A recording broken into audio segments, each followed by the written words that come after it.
Hello student. आज हम CBSE board English literature lesson 1 a letter to God इस lesson का समरी हम पढ़ेंगे। ऑथर के बारे में कुछ पढ़ेंगे और उसके बाद में 1 बाय 1 लाइन बाय लाइन आपको एक्सप्लेन करता हुआ लेसन को आगे की तरफ चलूँगा। तो आइए अब हम शुरू करते हैं। ए लेटर टू गॉड इस स्टोरी के राइटर हैं जीएल फ्यूंटेस। 11 जुलाई 1897 ये उनका बर्थ डेट है। सिनरी आइलैंड में उनका जन्म होता है। 13 साल की उम्र में पानी जहाज पर काम करते हैं और काम करते करते स्पेन, साउथ अमेरिका और भी कई जगहों का सफ़र करते हैं। 22 साल की उम्र में वे क्यूबा में हमेशा के लिए बस जाते हैं। 105 साल की उम्र में सन 2002 में उनका देहांत हो जाता है। तो बच्चों, हम अभी आपको बताए ऑथर के बारे में। अब चलिए एक शॉर्ट समरी इस लेसन के बारे में बता रहे हैं, उसके बाद एक्सप्लेन करेंगे लेसन को। लेंचो नाम का एक किसान रहता है। पूरे वैली में, पूरे घाटी में सिर्फ उसी का घर होता है। बड़ी अच्छी फसल है लेकिन उसे पानी की ज़रूरत है। वो प्रार्थना करता है कि हे भगवान, बारिश हो जाए ताकि खेत की फसल को पानी मिल जाए। और संजोग से बारिश होने भी लगती है, लेकिन कुछ समय के बाद बारिश पानी की जगह पे पत्थर की बारिश होने लगती है, यानी ओलावृष्टि होने लगती है, जिसके कारण लेंचो का पूरा फसल पूरी तरह से नष्ट हो जाता है, बर्बाद हो जाती है। और तब लेंचो कहता है कि हे भगवान, अब तो हमारे पास खाने के लिए या बचने के लिए कुछ रहा नहीं, तो अब एक भगवान यानी कि गॉड का ही भरोसा है, वही हमें बचा सकते हैं। और वह गॉड को एक लेटर लिखता है और उसमें लिखता है कि हमें 100 रुपया आप देंगे, जिससे मैं फिर से खेती कर सकूं और अपने बीवी बच्चों को जिंदा रख सकूं। वो लेटर खुद ही लेकर के पोस्ट ऑफिस में जाता है, वहां पर पोस्ट बॉक्स में डाल देता है और उसके बाद उसे कुछ मदद भी मिलती है। लेकिन कैसे मदद मिलती है, ये आइए हम डिटेल्स इस लेसन को पढ़ करके जानते हैं।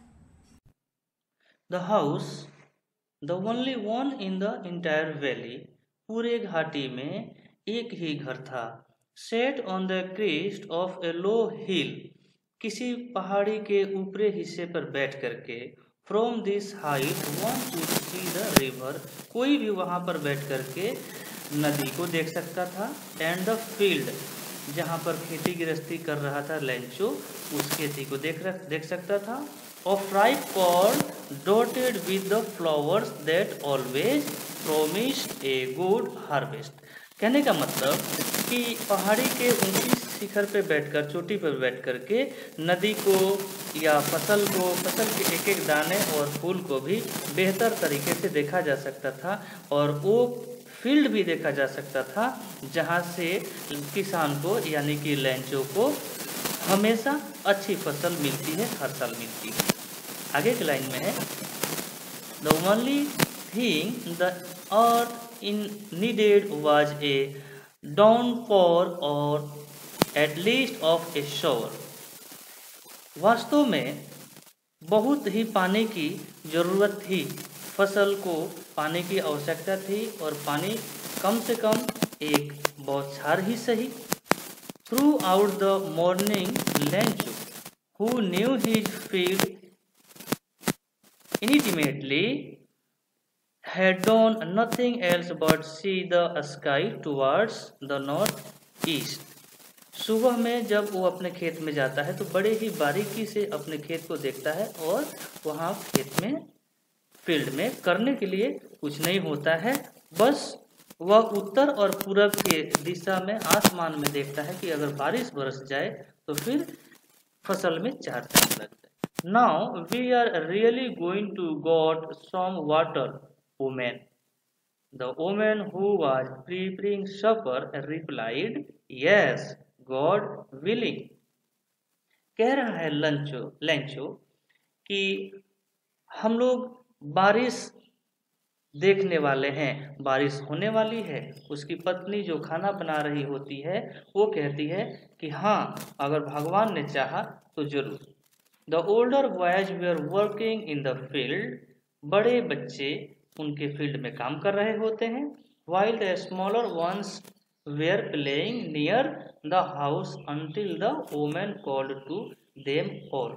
और छोटा वाला लड़का घर के करीब में खेल रहा होता है, इससे पहले कि उन लोगों को बुलाया जाए खाने के लिए, कॉम फॉर डिनर मतलब उन्हें भोजन के लिए बुलाया जाए।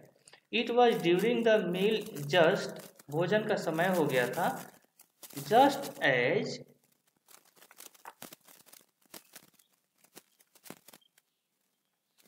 Lencho had predicated, big drops of rain began to fall. खुशी के मारे लेंचो कह रहा है कि बारिश की बड़ी बूंद पड़ी, बारिश होनी शुरू हो गई।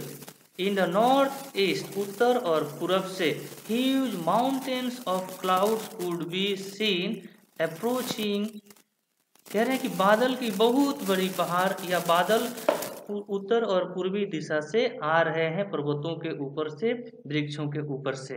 The air was fresh and sweet, मीठी मीठी हवा और ताजी हवा चलने लगी। The man went out for no other reason than to have the pleasure of feeling the rain on his body. Lencho room से बाहर निकलता है किसी और कारण से नहीं, सिर्फ इस कारण से कि उसके शरीर पर बारिश की बूंदें पड़ेंगी और वह आनंद भोग करेगा। And when he return he exclaimed, there are not dropping falling from the sky, they are new coins.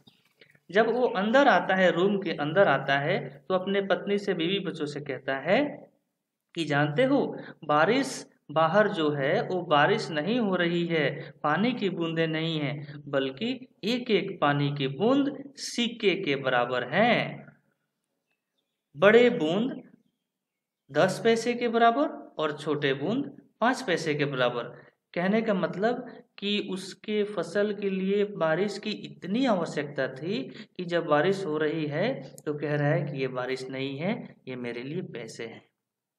अगला, with a satisfied expression he regarded the field of ripe corn, बड़े ही उम्मीद से, बड़े ही आशा के साथ वो अपने फसल के तरफ, अपने अनाजों को, अपने खेत के तरफ देखता है। with its flowers, फूलों को भी देखता है। draped in a curtain of rain, ऐसा लग रहा है कि बारिश सादा सफेद चादर बन करके उसके फसलों के ऊपर छा रही है, पसर रही है, फैल रही है। But suddenly a strong wind began to blow and along with the rain very large hailstones began to fall. मगर अचानक बहुत जोर हवा बहना शुरू हो जाता है, बहुत तेज बारिश होती है और पत्थर की बारिश होने शुरू हो जाती है, ओला वृष्टि जिसको कहते हैं। These truly did resemble new silver coins. The boys exposing themselves to the rain run out to the collect the frozen pearls. और खुशी होते हैं लेंचो के बच्चे और बाहर जाकर, रूम से बाहर जाकर के पत्थर के छोटे छोटे टुकड़े जो बारिश के रूप में बरस रही होती है अपने घर के अंदर लेकर के आते हैं और आनंद में होते हैं।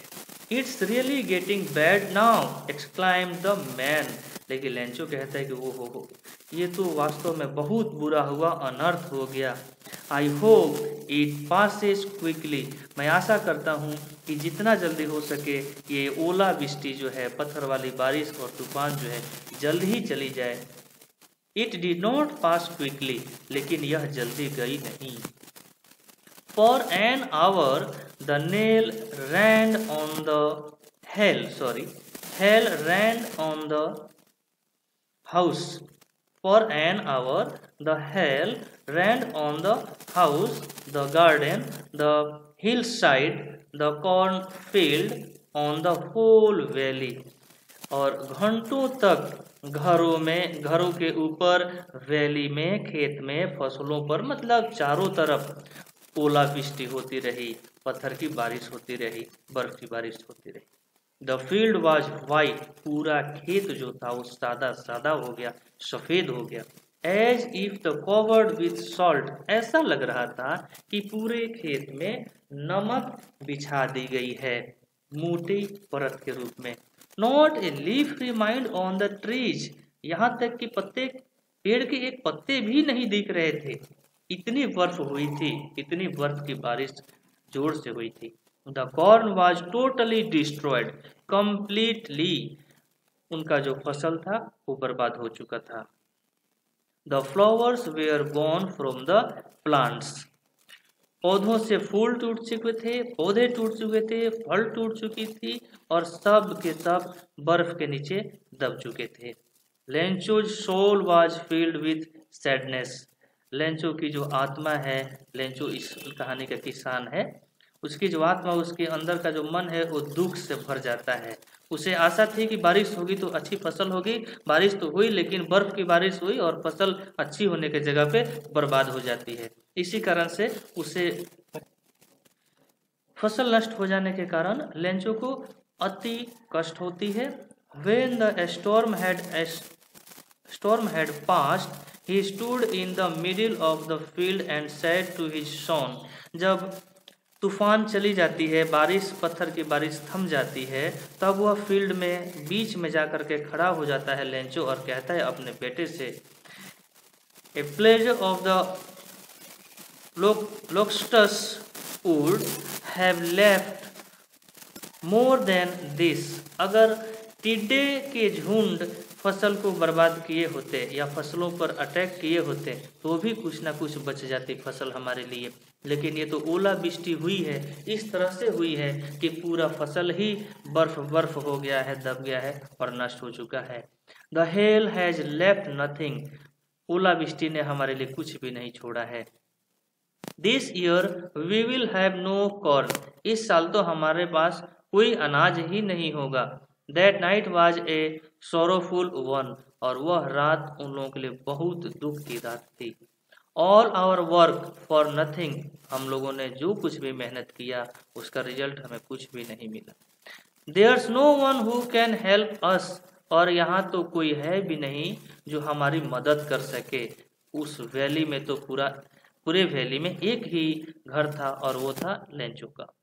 We will all go hungry this year, हम सभी इस साल भूखे रहने वाले हैं।